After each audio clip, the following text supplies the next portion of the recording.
Hello, hello, hello, Paragon Bootcamp 2021. It is time for our final lecture of the day. If you have been sticking around with us since the start, 6.5 hours ago, please give yourself a nice round of applause. You are truly one of the successful boot campers. So, with that said, we are moving into our final class. This is another class with Admiral and Cash, the autocrat of this event, and we are going to be looking at mental and physical health on the battlefield. I'm not going to waste any more words. Give it up for the Admiral. Hello, and welcome back to Paragon Bootcamp. As Woonjo said, this is mental and physical health on the battlefield. I'm Admiral Ancash. Most folks just call me Admiral. We're going to break this class down into two parts, obviously. The mental health side and the physical health side. Just some housekeeping stuff. At any point, if you have any questions during this class, please feel free to throw those in chat. Be sure to tag me so it's just a little easier for me to find. Other than that, if everyone can see me and hear me okay, we will begin. Okay, also just a side note, just a reminder, there is a 20-second delay, so I will see your message 20 seconds after you post it, so keep that in mind. So especially if there is something that you do want to ask, be sure that you throw it in there just as you think of it, so that I am able to find it before we wrap stuff off. Okay, let's start. We will start with physical health. So, hydration is so essential. And for those that have ever watched any of my other classes, feel free to hydrate along. Now, see that I'm using an electrolyte, sugary sodium-based thing, which is Gatorade, of course. It's really important, though, that you are drinking water, especially at events. Do not just drink sports drinks. That's really, really, really important. It is also important to remember that if you start drinking when you are thirsty, you are already too late. You should be hydrating well before you ever get to field. You should be hydrating well before you start a battle game. Throughout a weekend, if you are in an event, it is extremely important that you are keeping hydrated for the duration.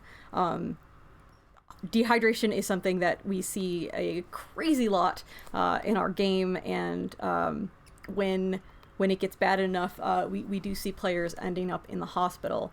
Dehydration, things like heat stroke, there's all manner of things, but dehydration does play into a lot of those things. So that's super, super, super critical when dealing with any sort of physical health thing for Battlefield. Okay, next up is going to be stretching.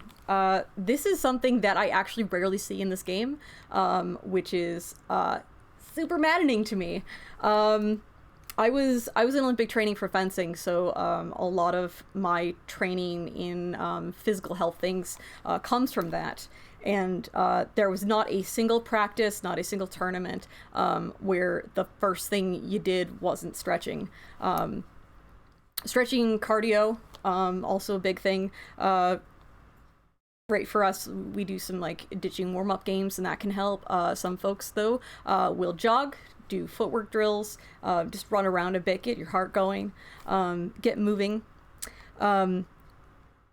I think also important for when you're going over stretching in particular is to remember to stretch fine and gross motor. And that being fine motor is small things like your fingers, right? Small movements.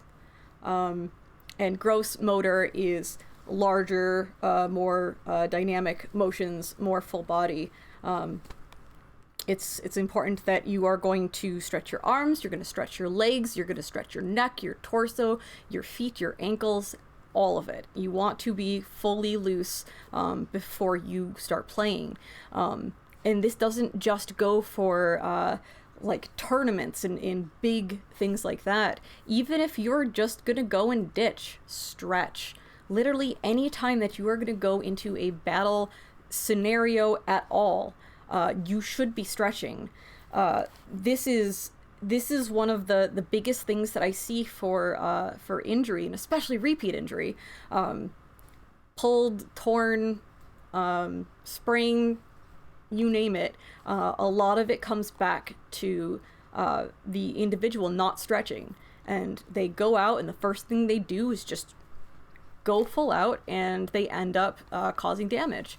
Now, some folks will get super lucky and it'll be just a sprain or something minimal, pull, but other folks end up doing some real bad damage where they do end up having surgery.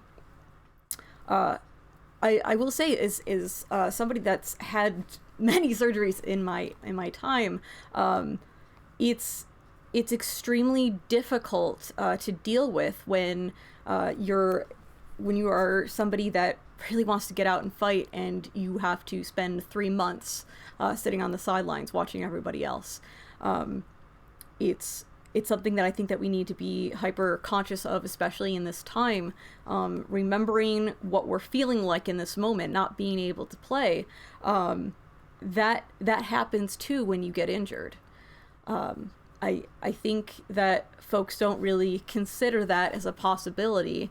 And when it happens, they're not prepared for the extent of the consequences of that. I think also folks don't realize that when you do end up getting an injury, it's not necessarily a one and done thing. Depending on the type of injury, the location of the injury, you might end up having a reoccurring situation. You might have a thing that never fully heals, especially if you don't do injury care, where you are actually giving yourself not only the time to rest, but also taking care of more of like physical therapy needs, rebuilding muscles and regaining flexibility in those particular areas, which do take time, especially for longer recoveries where you're going to deal with things like atrophy, where you're going to lose a lot of muscle mass. It's really going to hit you hard. I find a lot of folks will end up getting injured, and they will not give themselves the proper amount of injury care, and they'll come back and start playing way too early. And then they just end up on the bench even longer. And it ends up being a thing that they don't really ever actually fully recover from. So it's just, they just keep on prolonging it over and over and over again. They get a little bit better, go out, re-injure it all over again. And they're just getting small bits of playing here and there. And then just piling up the amount of damage they're causing to that location. So I cannot stress that enough. So it's important to listen to your doctors. It is important to also listen to your body. Your body gives you all sorts of warning signs, and it's important that you are hyper aware of it, that you listen, that you don't push yourself too hard if you do get those warning signs. If you're feeling a pain when you don't have a chronic pain condition, right? When it is something that is out of the norm, or if you do have an injury, especially a recurring one where you do end up feeling pain, you need to stop. You need to rest, and you need to not push. Sometimes folks will just, especially in terms of, right, for folks that are looking to be Paragons one day, especially for those that are on the hard push at the end, they'll end up doing some really dangerous and risky behaviors to prove themselves, and that can cause actually two things that can cause damage, and again, terrible recovery times, but that could also work against you in your assessment. Paragons, for those kingdoms that have circles that, they discuss Paragons, they are going to have a red flag on you if you cannot perform safely. If you are endangering yourself, if you're doing things that are super unsafe, that's a red flag. That's going to be something that they're going to want you to see to work on. They're not going to encourage or award I want to say bad behavior. So definitely don't go out and hurt yourself thinking that that's what's going to get you that silver trim, because it will do the opposite. Remember that this is not just a one and done thing. You don't just perform really good in a one battle game and that's it. Being a Paragon is consistency. It's not you had a lucky win once, right? It is you are consistently performing at a level. You are consistently being a good teammate. You are consistently representing your class and things of that nature. It isn't just they went on a crazy thing, broke every bone in their hand, and kept on fighting, right? That's not going to be oh, well then yeah, clearly give them their silver. No. Do not perform dangerously. Okay, moving on. What you wear is important. For those that are big movers, those that are running around a lot, what you're wearing shoe-wise is actually really important. Like for me, I wear cleats. This really, really helps me to be able to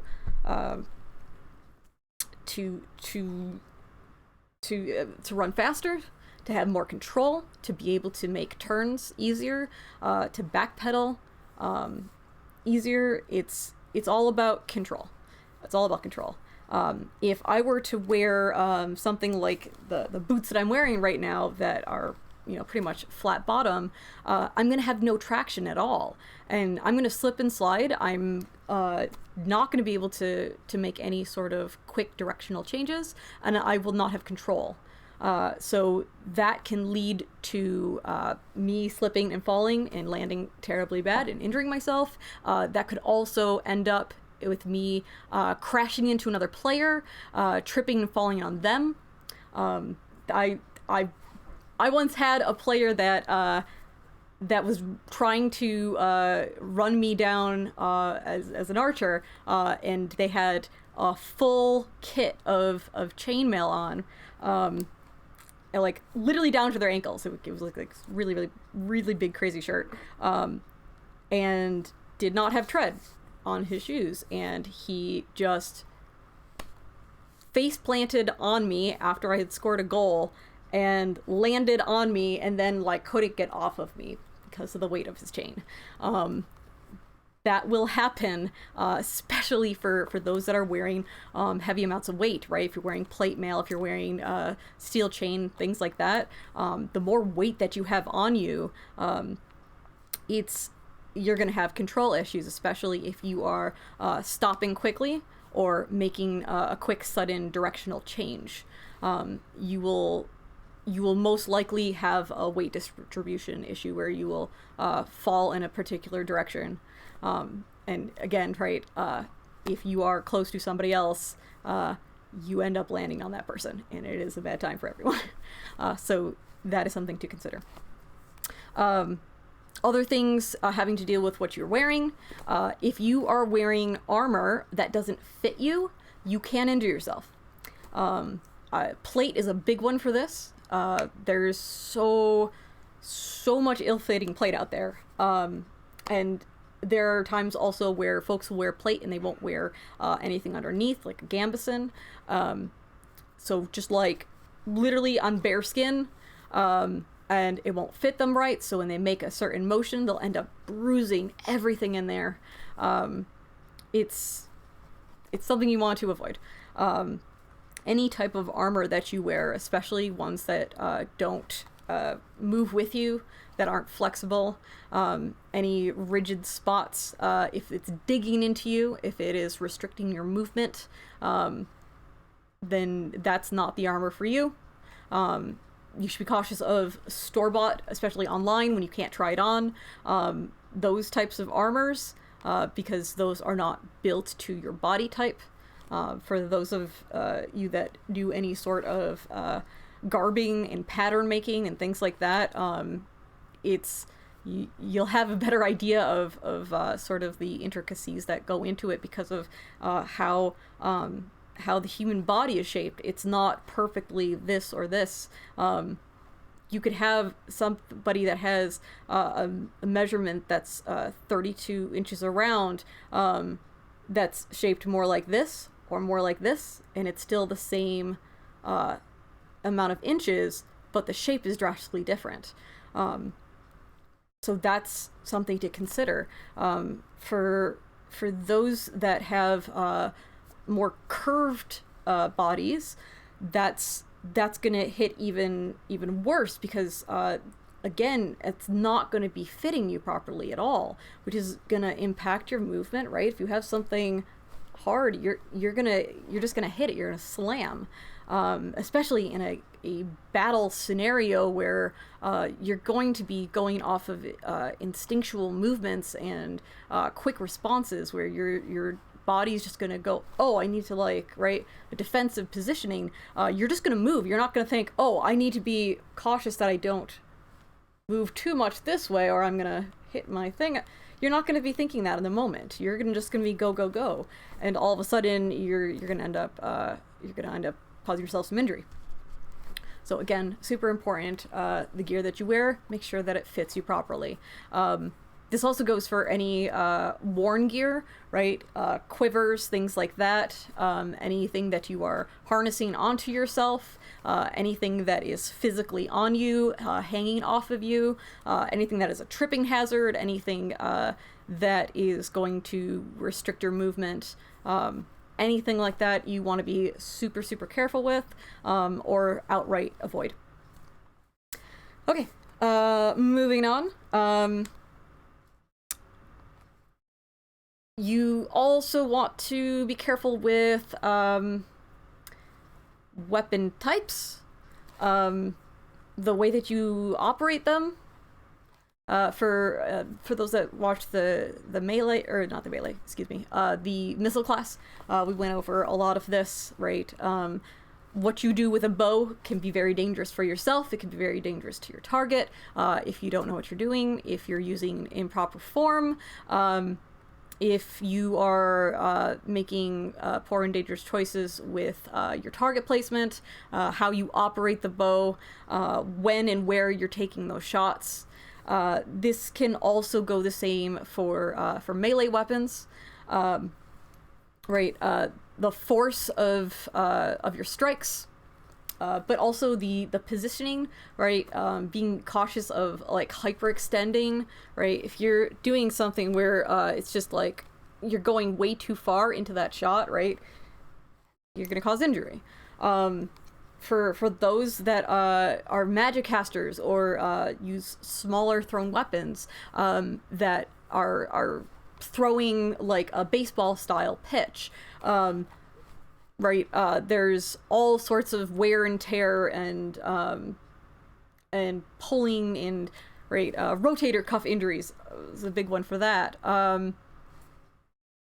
Tennis elbow also is a thing. Tendonitis, those are all things that can be caused by improper form, overusing, not stretching, not giving yourself recovery when injured, inflammation issues, things like that.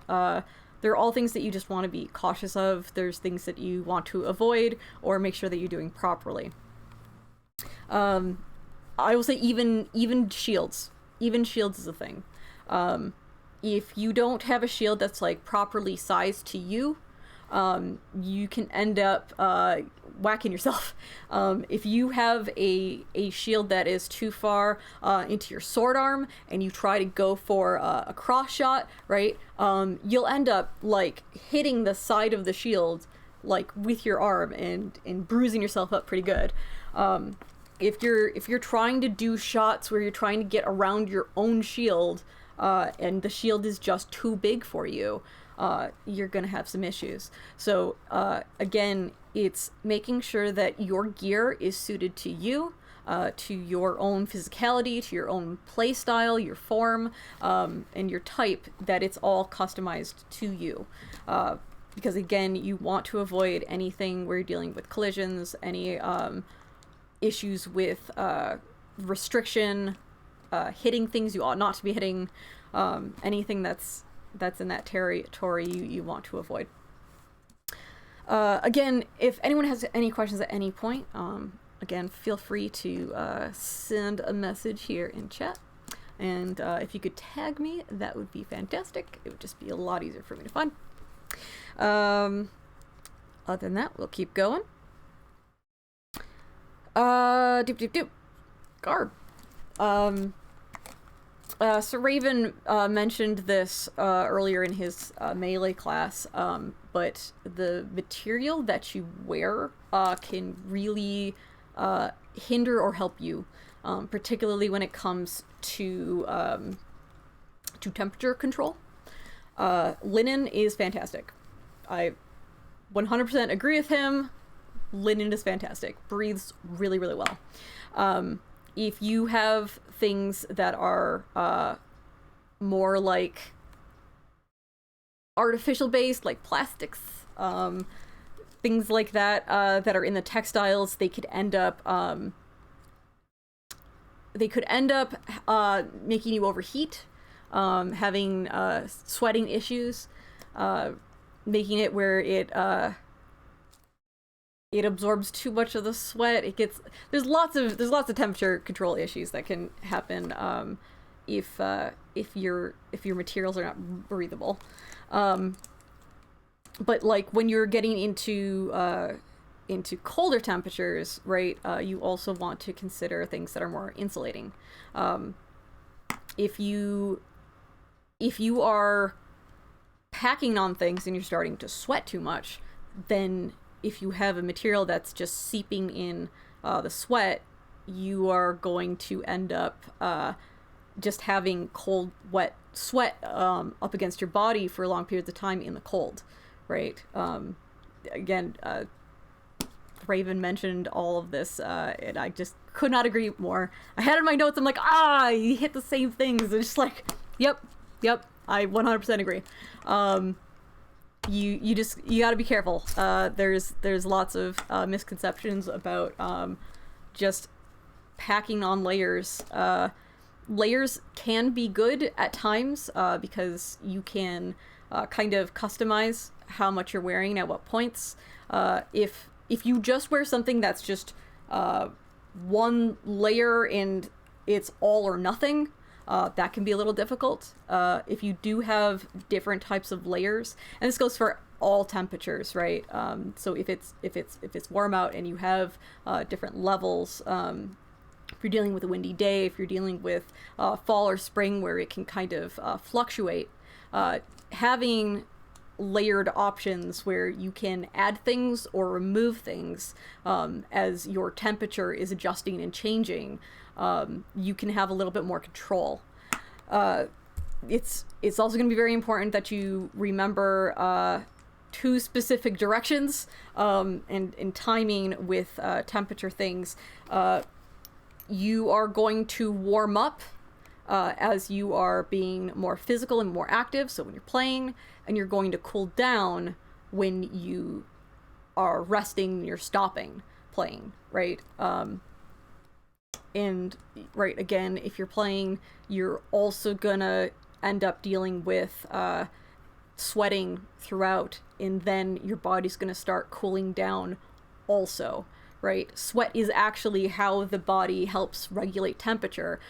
It specifically is to help cool you down, but it can be too much at times, especially when you're dealing with the elements, and depending on the type of fabric that you're wearing and what's physically up against your skin and whatnot, it can have an impact. So you want to make sure that you have control over those temperature changes, and that you are cognizant of them, and sort of being aware of what's going on, and making action when you do notice changes that are becoming problematic for you. Okay, moving on. Dip, dip, dip.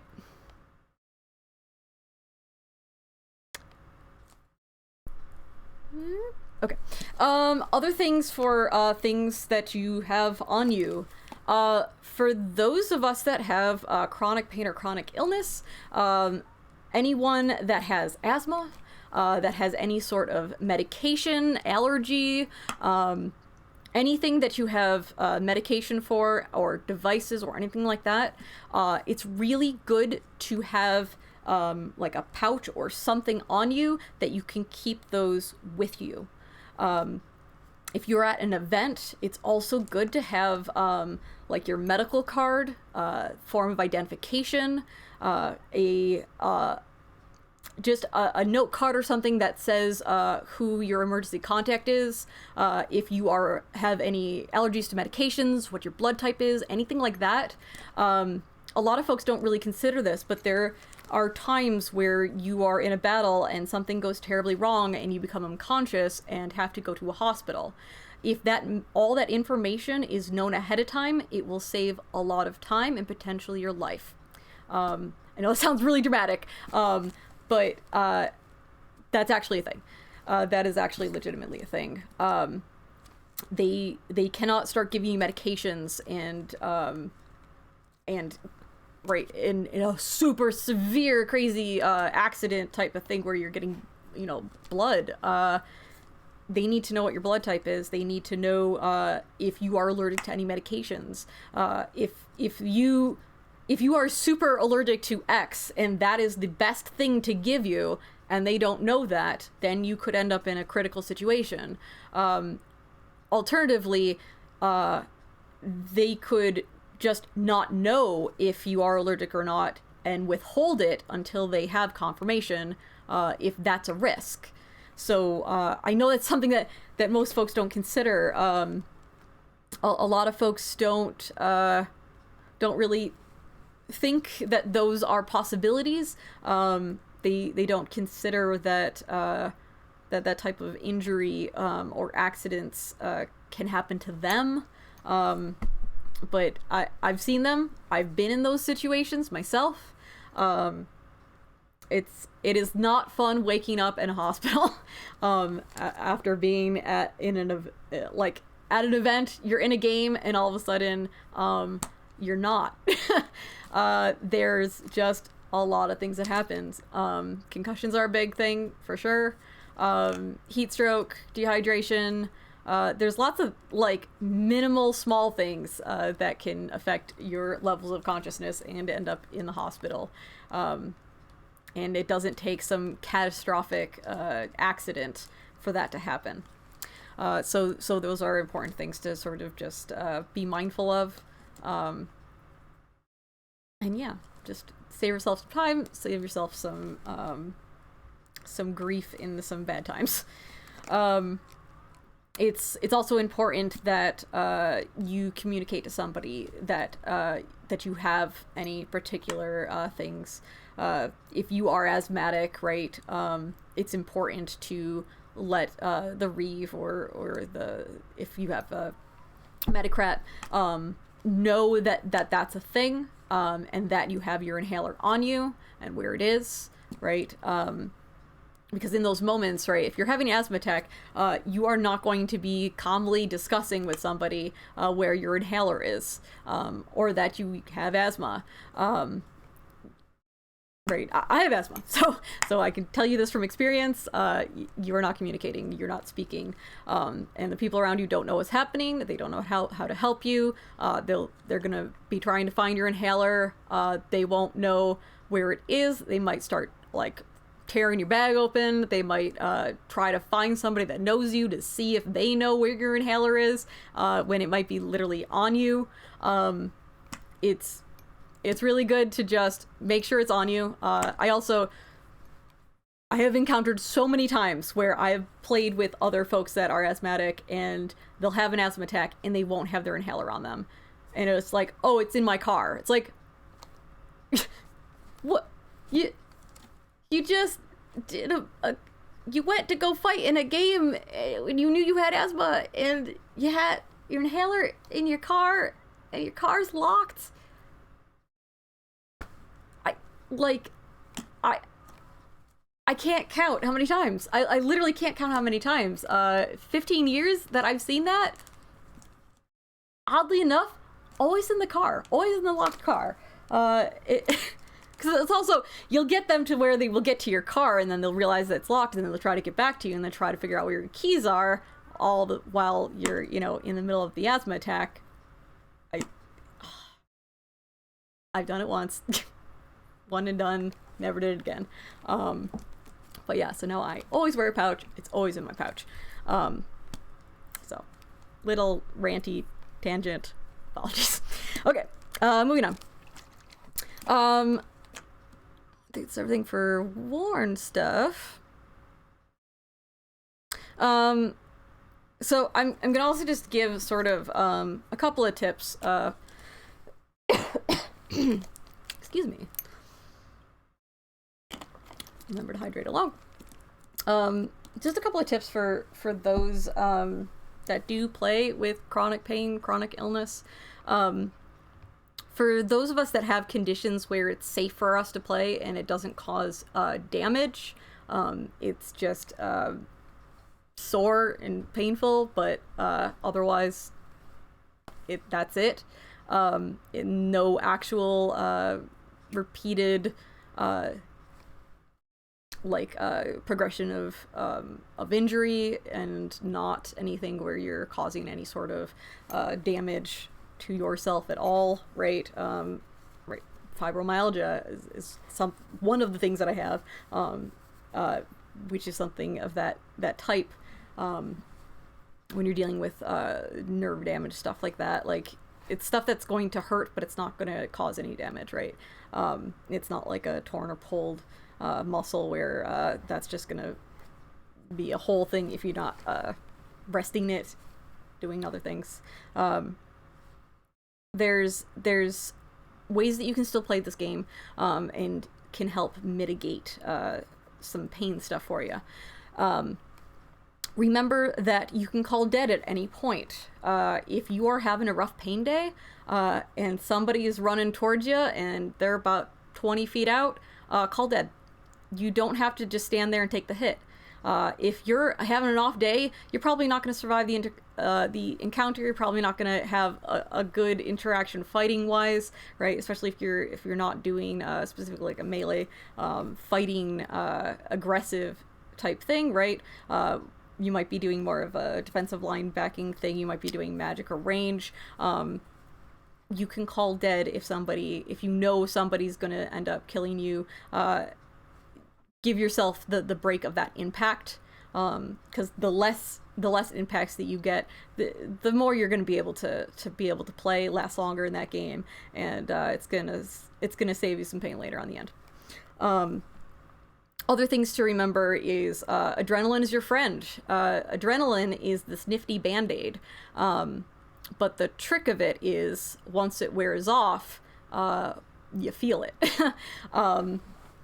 Something that can help also is triggering the adrenaline before you start the game, so it can get that band-aid up and going to help you with the first initial onset of battle. So some things to consider. There's different ways that you can get your adrenaline going. Something that I personally do for my own method is the open palm. I will either pick here on the top of my chest, or I will take the outside of the top of my thigh. That just... I can already feel that. It kickstarts the adrenaline, which starts the Band-Aid process, right? It gives you that little kick. It gives you that little bit of cover that takes the edge off of the pain. That can help you before you get in, because, right, movement and stuff like that, running around, you're tight, you're sore. Having that adrenaline already going before you start can help. Be cautious, though, in between games, any sort of large breaks and stuff like that. You want to keep moving, keep stretching, just try to keep that adrenaline up as best as you can, because if you do just rest and relax and let that adrenaline completely wear off, let's say you have a game that's so long that you've got like a break in between, then you won't have the adrenaline. You'll hit that down spike, and it will be very hard to get that back, and it might not be able to happen at all. When it hits you, all the stuff that you're going through and the pain catches up with you, sometimes it's just a bit much, and you're just like, nope, I gotta tap, I'm out for the rest of the game, right? So you want to be aware of that, and you also want to be make sure that you have a space, a chair, something prepped and ready for when the game is done, because when you are losing that adrenaline, right, consider the gear that you're going to have to carry back, if you have something that's not near your vehicle or your camping area. Ask friends, get some help. Figure if again your battle game is not anywhere near your resting area, right? If you have a cane, if you have a walker or something like that, having that on hand so that you can get back more comfortably and safely, because it's going to be at the end that's going to hit you, and there's a certain amount of window that you have before that's going to kick in. So yeah. Welcome to Chronic Pain and Ills. It's also important, especially if you're at an event and you're doing battles and whatnot, that you are resting. You don't have to play every single game. You don't have to stay up till 4 a.m. Be gentle with yourself. Take care of yourself. Listen to your body. You know it more than anyone. Watch out for those red signs, those red flags, and act immediately when you catch them. Don't sit on it. Don't go, I'll get to it.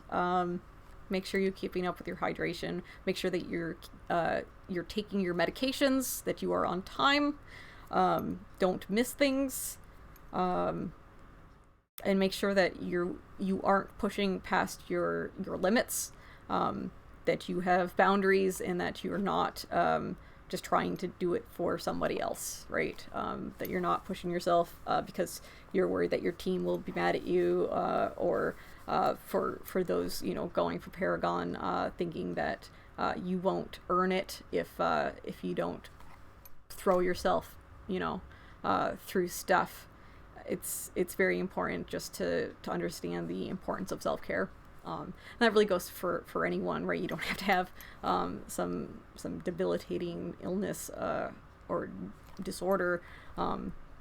Self-care is extremely important for all players. All players. Your body is everything, and if you don't treat it right, you're not gonna get to do the thing that you love, right? So you just got to be careful. Just be careful. Okay, moving on. Again, if anyone has questions at any time, feel free to tag me in the Twitch chat. Otherwise, we will just keep rolling.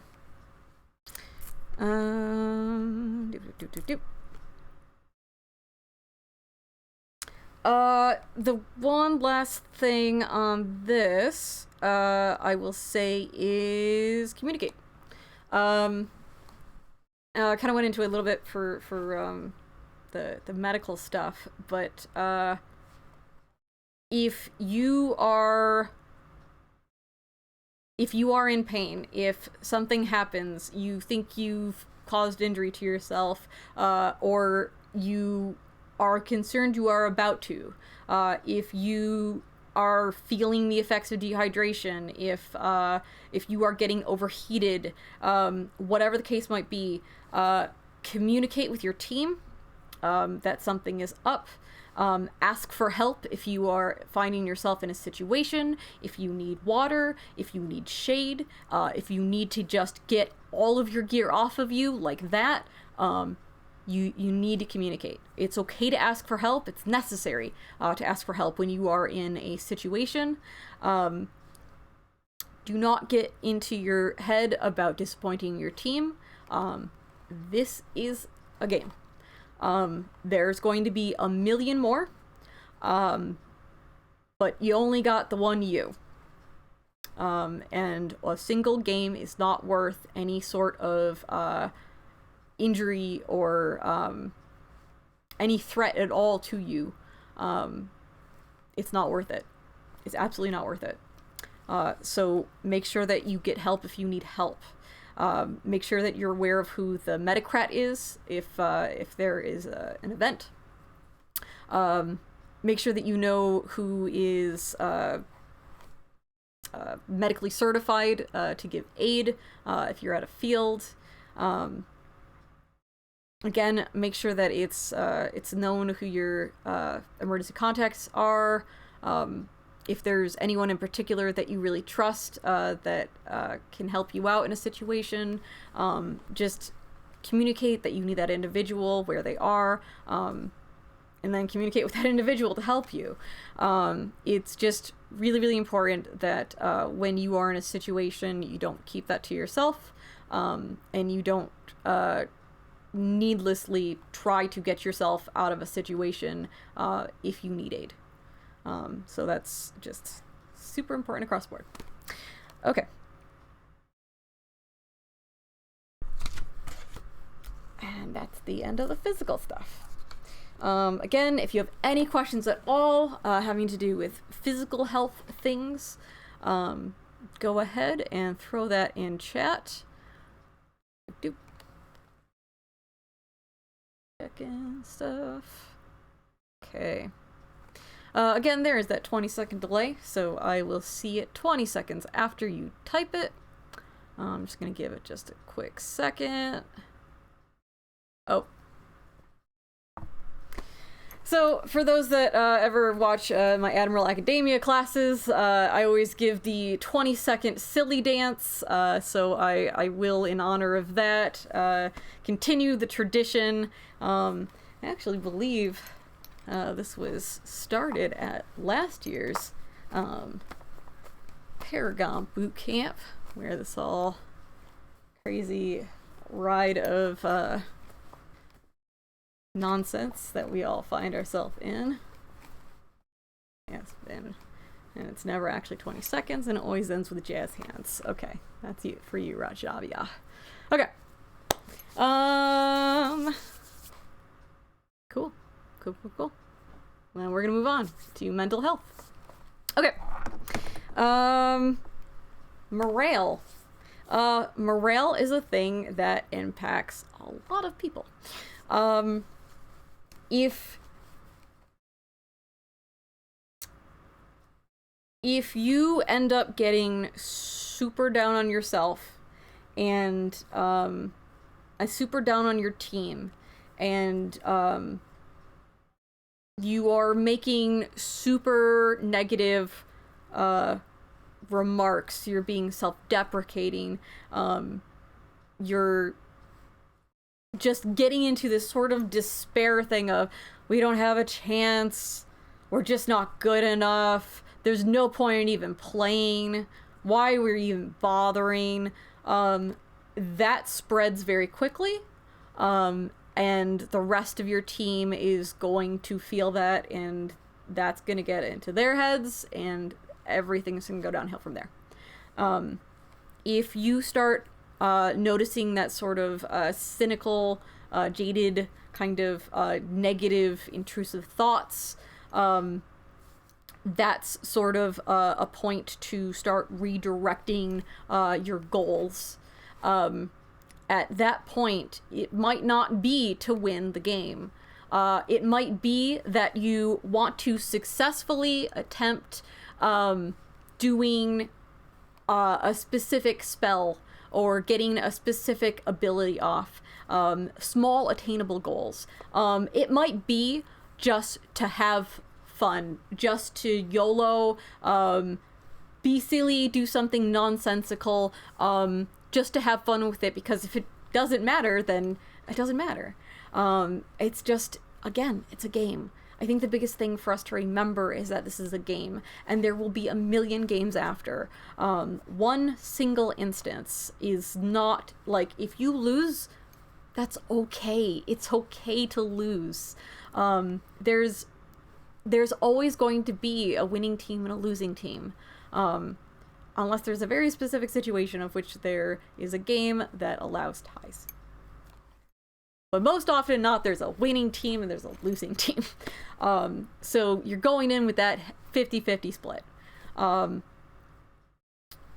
If you go in and it is crushing to you to lose, it's going to be very important that you reassess what your goals are, what is attainable. It could be even just to communicate better with your teammates. It could be to have a different goal and objective, a different strategy. Just spice it up. Try something different. I use this phrase a lot, but it's that whole thing of insanity is doing the same thing and expecting a different result. So if you are just getting in a rut and you're not having fun and you're doing the same thing, try something different. Change it up. Completely just nix your idea and go for something else. This can really help. When you also just have fun with it, just not try to be, if there's going to be times where you're going to end up on a team and it is just stacked against you. Like, it's very, very clear that your team is not going to win. Like, you're all first day have never played the game against a team of all Paragons. Like, just them having 6th level abilities is going to sway things drastically, right? It's okay. Don't go on going, well, if I can't win, I can't have fun. I do this thing where if I'm on a losing team, and it's very clear that we're just like in a rock and a hard place, that it's just completely stacked and it's just not a balanced thing. I will do this thing where I will make this crazy motivational speech to my team, where I tell them, will we win? No. Does it matter? No. But you know what? We are going to honk to Valhalla. We will die and they will remember us, and we will honk the whole way going. And all of a sudden we just start honking and just going with this crazy, just nonsense, fun, run at the team, YOLO nonsense, honking. Actually honking. I mean, par for the course in the Nine Blades, but there you go. We'll end up losing, but we will be the only ones that are happy there. The other team will win, and they're all miserable. We have the morale. We had the fun. Yeah, we lost. Just got trounced. But we were smiling and laughing in the end. I'll take that as a win any day. That's what it's about. It's about having fun, doing what you love. When you know that it's not gonna, it's not gonna work out, at least do the things that you're hoping to do. Again, right, those small attainable goals, but also keeping the morale in mind as you're going. It might just help. It might help with burnout stuff. Might help with any sort of self-doubt, and there are times where we're just very we're not gentle with ourselves mentally.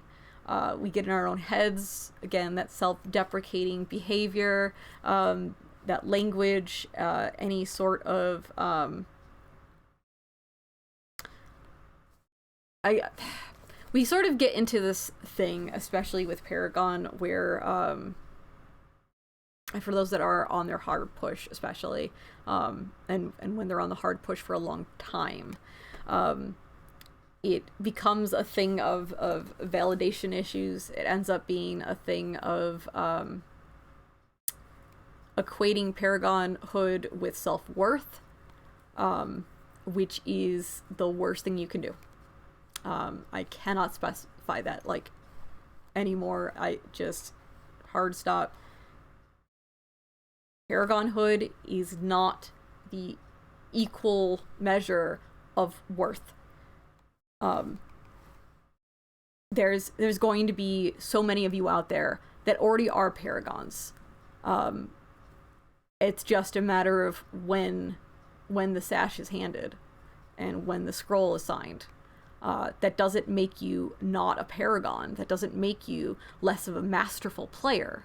That doesn't make you any less of an amazing teammate, a leader on the field, somebody that has excellence in their class, that embodies their class, that loves their class, that reps their class, that has a deep knowledge of their class, that performs well, has skill. It's just,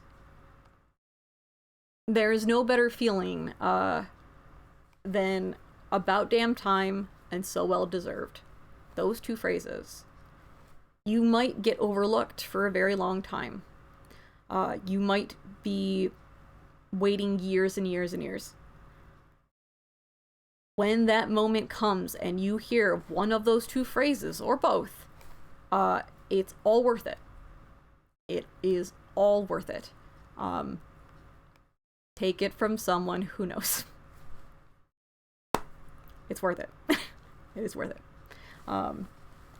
So don't get too down on yourself, and don't give up on yourself. It might end up taking a while, but don't give up. Just don't give up. Focus on the small attainable goals. Make sure that you're having good communication. You're getting feedback, that you are taking it constructively and not taking it personally. That you are being mindful of progression, that you're trying new things, that you're exploring your class, that you're not just finding one thing you do really well and then just are too afraid to try anything else. Explore and have fun. Learn every aspect of your class. Experience it. Even if it's not something that you know, those parts of your class that you excel at, trying them will at least give you knowledge about them.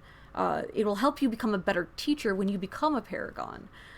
If you have an apprentice or a student, any sort of mentoring situation where maybe it's not your thing, but it's their thing. If it's not a particularly good or tactful thing for a particular type of game, and somebody really wants you to do it, or wants to do it themselves, but it doesn't appear to be the right thing for that game objective, but you've tried it before, so you know that you can explain that. You can go over the intricacies of why that is maybe not the most strategic way to approach a particular game objective. If you've never done it before, if you've never tried it, you're lacking that reference point, and it'll be hard to speak to. So I'd say just enjoy, explore. It's all part of the learning process, all part of just getting better at it. remember that you can do those things, you can do those explorations and trying things at your home field parks, right?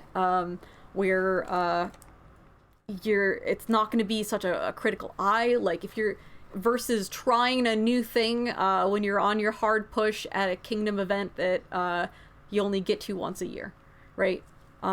That's where you're going to want to put your best foot forward. That's when you're going to want to stick to that class. You don't want to be literally changing every game. You don't want to be trying out new things that you know that you're not going to be successful with. You want to put your best foot forward when you are, on that sort of stage. So that's sort of just something to keep in mind. Okay, moving on. Doop. Okay, mindfulness.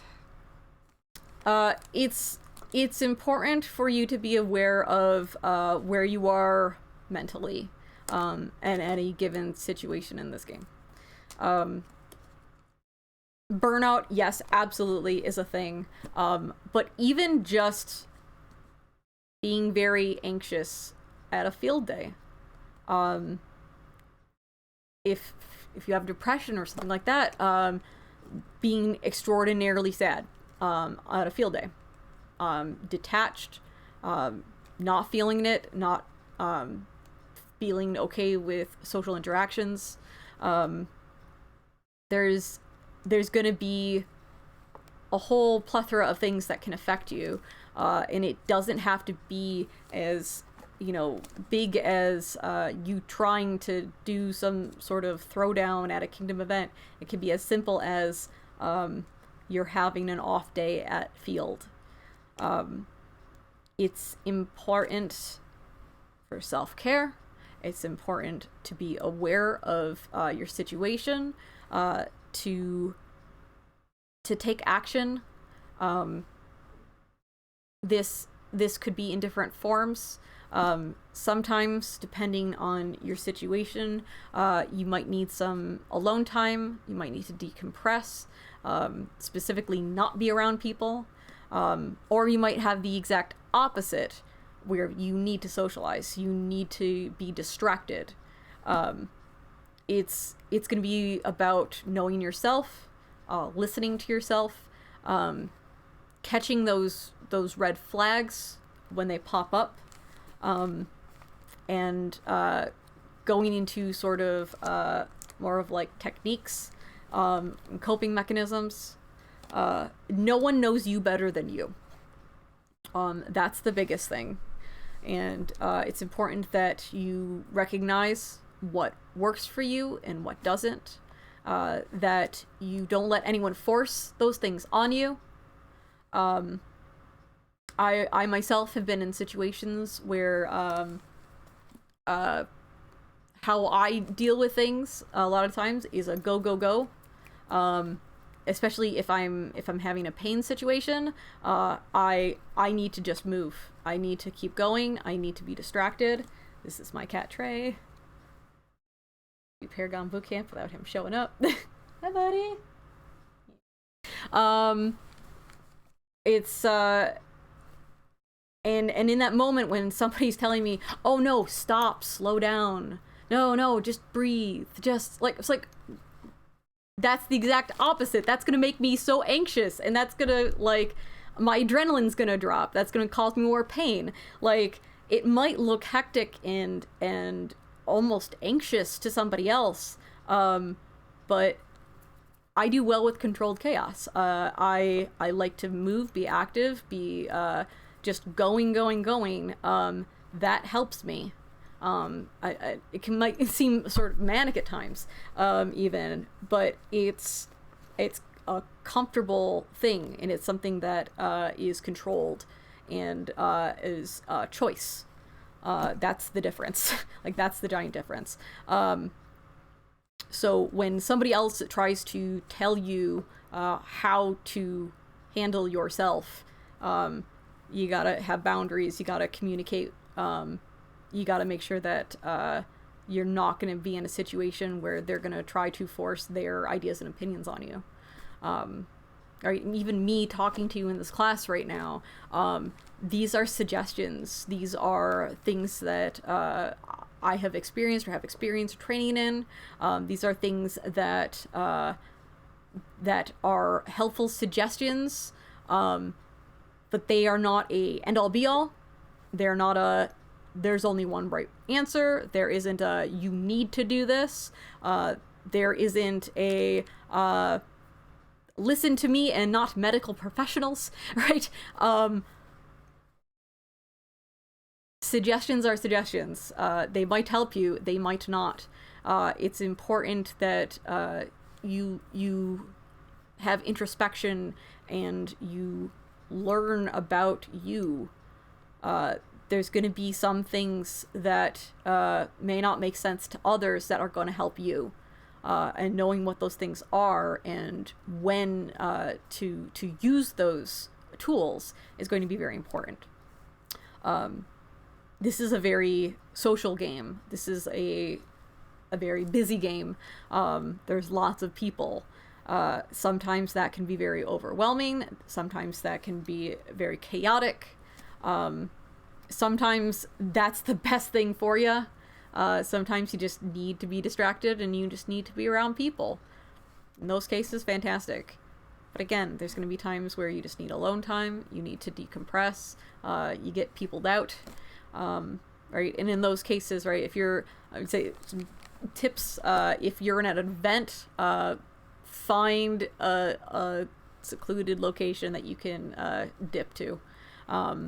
That you can maybe even have somebody that's in the know, that knows you well, that you are comfortable with, that they know your situation, and basically like when you give them that heads up that you need some time alone, and you go to this specific location, they can basically bodyguard for you. Just make sure that other folks aren't going there, stepping and going, nope, they're fine. Yep, nope, they're just, no, ahead, we got this covered. Nope, you're good. Nope. Like, I've found that to be extremely helpful. I've also been the person that's done that for other people before, right? I've had folks do that for me, and I've done them for others. Sometimes you just need not a crowd of people trying to tell you how to deal with a physical medical situation or a mental health situation. Just having lots of people with lots of opinions and trying to just at you is sometimes you're just like, please don't. Please don't. And sometimes it's hard to communicate that, especially in those moments. So just having a wingman that, a wingmate that can just help you navigate that and to be that buffer can save you spoons. For those of you aware of the spoon theory, save you spoons. Yeah. Doop, doop, doop. Okay, we'll move on to the next bit. Again, if anyone has any questions, this is a very good time. We're gonna be getting close to the end here. So again, if anyone has any questions, if there's anything they would like me to go into further, if there's anything more in depth, or would like repeated or rephrased, or have specific scenarios that they could use some suggestions and strategies or whatnot, anything, really, just anything. Go for it. Like, I'm here. I'm perfectly good with going over whatever you need right now. Okay, so just go ahead and you can do that now, and I'll get into this next part. Again, there's a 20-second delay. So, dip, dip, dip. Moving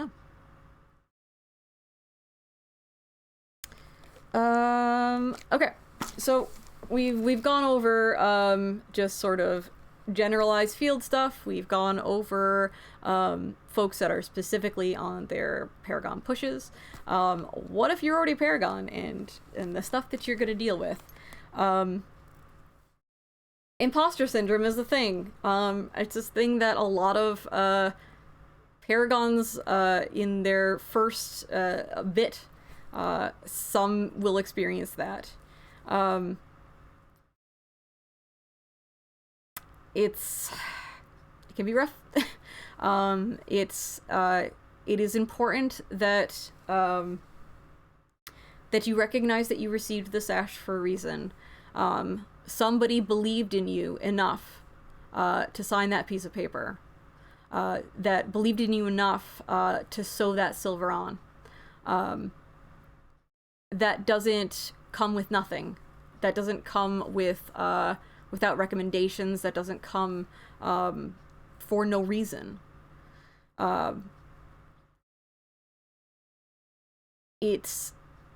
It can be hard at times when you have self-doubt, when you have intrusive thoughts, things like that. I will say that it can get easier with time. I think it's also important to note if you do have any concerns about your play, any things that you have weak points on, just because you have your sash doesn't mean that you're done learning. It doesn't mean that you're not able to go farther, and it doesn't mean that that's the end all be all, and that's the cap of how good you can be. For those that know me, I was originally a V7 master archer, and when V8 came around, I didn't take Paragon. I didn't feel comfortable with it. So for anyone that did take it, that is not at all like, I don't feel that that's that you're not worthy of, that you shouldn't have. No, not at all. That was just my personal thing for myself. That was something that I wanted to reprove. That was something that I felt I needed for me, to show that I learned the new class at that time, that I didn't just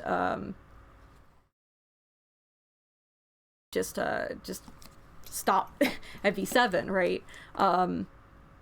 So I re-earned, and I was re-awarded it in V8. So I am a master archer and a Paragon archer. And I will say that my Paragon hood, drastically better archer than when I got my master hood. Drastically.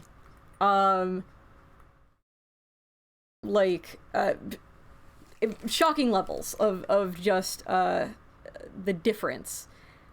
If I had just taken my Paragon then hood, then I don't know that I would have had that self-improvement, that I would have really pushed to see how far I could go, that it wasn't just about relearning the abilities, but learning new techniques, relearning all the other classes, so that I knew how best to interact with my team and my opponents. Just different shooting styles, different gear setups, different use of armor. I went on such a deep dive, and the amount of years I've been playing when I got my master hood versus how many years I had been playing when I got my Paragon hood, right? I knew more, I had experienced more. I was a more veteran, more seasoned player at that point. But you don't have to try to re-earn something to go through that journey. So if there's ever anything that bugs you, if you're even worried that you got it too soon, which doesn't mean that's the case, I'm just gonna preface that, but if that's just a thing for you, a concern for you, then don't stop.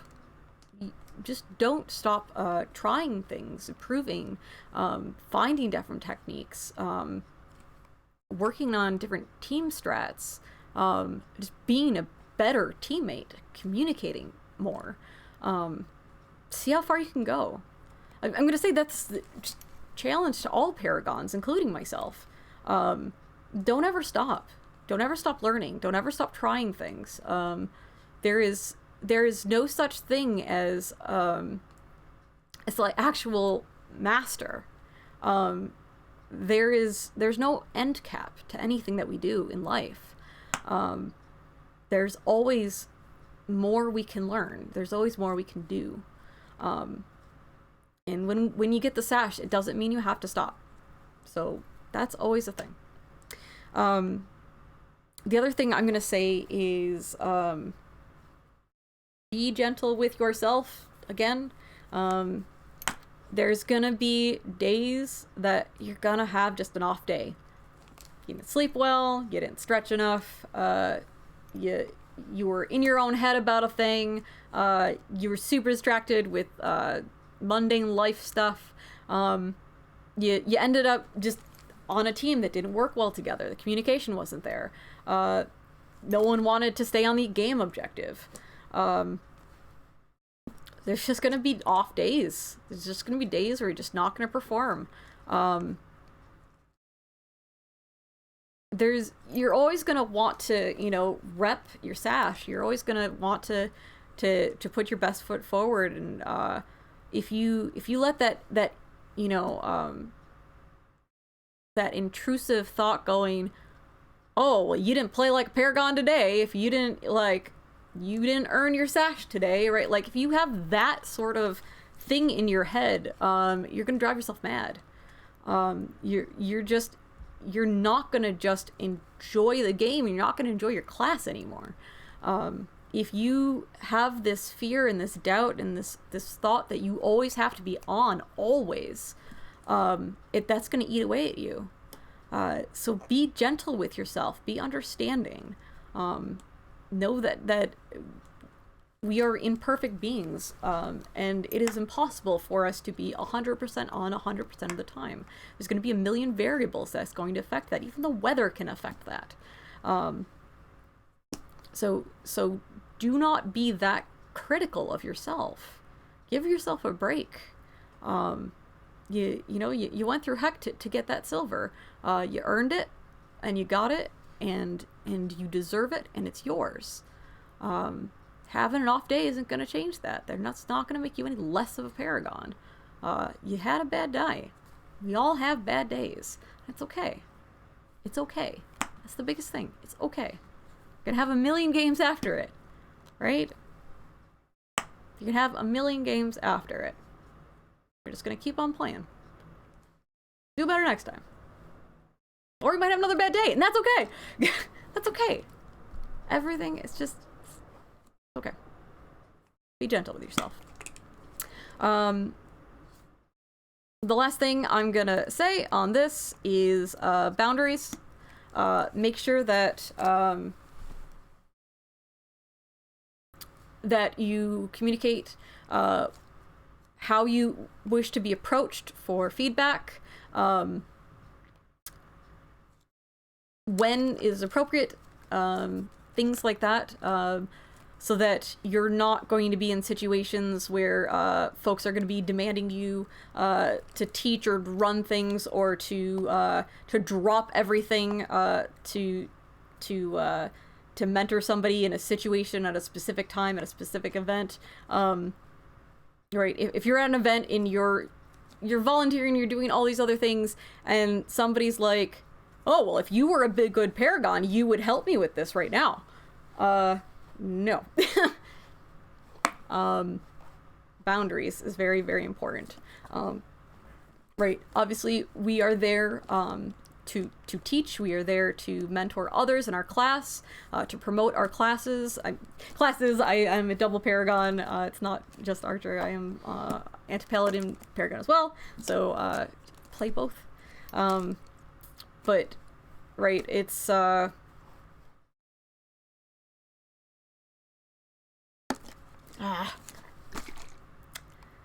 I guess I'm just gonna state this. I do hope that one day that Anti-Paladin is open. I do genuinely hope that that's a thing that folks can actually play it. It's very hard to be a paragon of a class that is not open to others, and I really hope that one day that I get to share this class with others. That's a very side thing. It's very important that that we do share our love for our classes, that we do teach others, that we mentor others, that we represent our classes well. But it's also important that you're not taken advantage of, that your space and your time is respected, that you are in a good mental and physical situation to be able to do that, so that you're not going to get burnt out, and that you're not going to end up resenting the game, or even your silver trim. So those are just things to be mindful of. Other than that, that's everything I got. Again, I'm gonna open it up for any questions, anything that folks would like me to go over. Other than that, we'll wrap up. So I'm going to again hydrate for the last time. Hope we're hydrating along, and we will do the one last final silly dance. And it's never actually 20 seconds. Though I always say it's a 20-second silly dance, it's never actually 20 seconds. It's my terrible secret. It's not actually 20 seconds, but it's called the 20-second dance. Okay. And always in hand with those jazz hands for Rajavia. Okay. If there are no further questions, I think we're done. Thank you so very much to everyone that came to watch this class. Thank you to everyone that watches this recording in the future. Thank you so much for everyone that is attending Paragon Bootcamp. Yep, want to make sure Wundo knows that I'm ending the class. Okay, good stuff. Again, right, thank you to my amazing staff, all the instructors that we've had so far for Paragon Bootcamp for day 1 and day 2. And please stay tuned for the classes that we have and for court on day 3 for tomorrow. So at this point, I will say good night, and thank you again. Take care of yourselves, take care of one another, and have yourself a fine evening. Thank you so much, Admiral. And with that, day 2 of Paragon Bootcamp 2021 has come to an end, but the event itself still has much more to go. Come back tomorrow starting at 3 p.m. Eastern Standard Time to check out our Reeve class taught by Walker the Middle Goravan. At 4:30, we'll be having our monster class with Paragon Monster Delas. At 6 o'clock, we will have Linagon and Nine Blades Court, so show up for that. If you are a member of Linagon or the Nine Blades as a whole, you don't want to miss out cheering for all the folks who are getting the recognition that they do deserve. And then after court, we are going to have our color class with Paragon Color Bonnie the Broken Wench. All of that happens tomorrow. The silent auction is still continuing, to my knowledge. Yep, I'm getting a nod. Silent auction is still going on the Nine Blades Facebook page. You can check it out right there. And if you haven't signed in for credit yet, please head over to the Nine Blades Discord, sign yourself up, take a class credit. You've earned it. My name is Wunjo. I have been your MC for tonight. I hope to see you again tomorrow. Please take care and have a good night. Bye-bye.